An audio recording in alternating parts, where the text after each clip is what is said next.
আসসালামু আলাইকুম। আজকের ভিডিওতে আমরা চায়না যাওয়ার জন্য ওয়ার্ক পারমিট ভিসা যাওয়ার জন্য যা যা করলাম আপনাদের সাথে শেয়ার করব।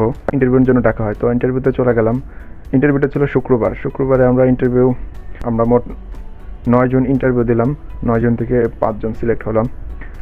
তো ইন্টারভিউটা ছিল শুক্রবারে ইন্টারভিউ দেওয়ার পরে আমাদেরকে 2 দিনের ভিতরে রেজাল্ট জানায় দেয় যে আমরা কয়জন ইন্টারভিউতে পাস করছি। তারপর আমাদের বললো যে আমাদের এখন মেডিকেল করতে হবে। তো আমরা আল আসিল ওভারসিজ মেডিকেল সেন্টার একটা আছে বনানীতে, ওইখানে চলে গেলাম। ওইখানে যাওয়ার পর আমাদের এক ভাই বলল যে এই তোমাদের জব অফার লেটার, এইখানে তোমরা সিগনেচার করো, তারপরে তোমরা মেডিকেল কার্ড নিয়ে তোমরা মেডিকেল করতে যাও।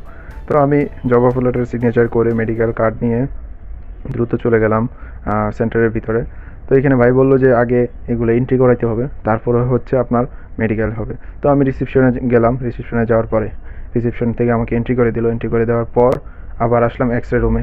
তো বললো যে এক্স রে না, আগে হাইট মাপাতে হবে এবং ওয়েট, আপনার বডিটা চেক করবে। তো প্রথমে আমি ওই হাইট ওয়েট এগুলো চেক করে দিয়ে তারপরে গেলাম এক্স রে রুমে।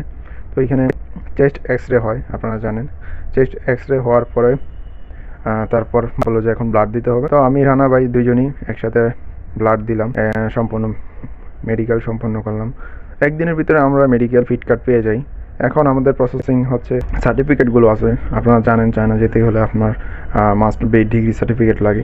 তো আমাদের ইন্টার অনার্স সার্টিফিকেটগুলো, তারপর হচ্ছে আমাদের পাসপোর্ট এনআইটি, এগুলো প্রথমে নোটারি করালাম। নোটারি করে তারপর হচ্ছে এগুলো অ্যাটাস্টেশনের জন্য দিলাম। এখন এই অ্যাটাস্টেশন হয়ে গেলে তারপরে এগুলো ওরা আমাদের ইনভিটেশনের জন্য আবেদন করবে। তো আমরা এখন ইনভিটেশনের জন্য অপেক্ষা করতেছি। তো আশা করা যায় ইনশাল্লাহ আমরা ইনভিটেশনটা পেয়ে যাব। ইনভিটেশন পাওয়ার পরে হচ্ছে আমাদের এম্বাসি ফেস করতে হবে, তারপর হচ্ছে আমাদের ভিসা স্ট্যাম্পিং হবে।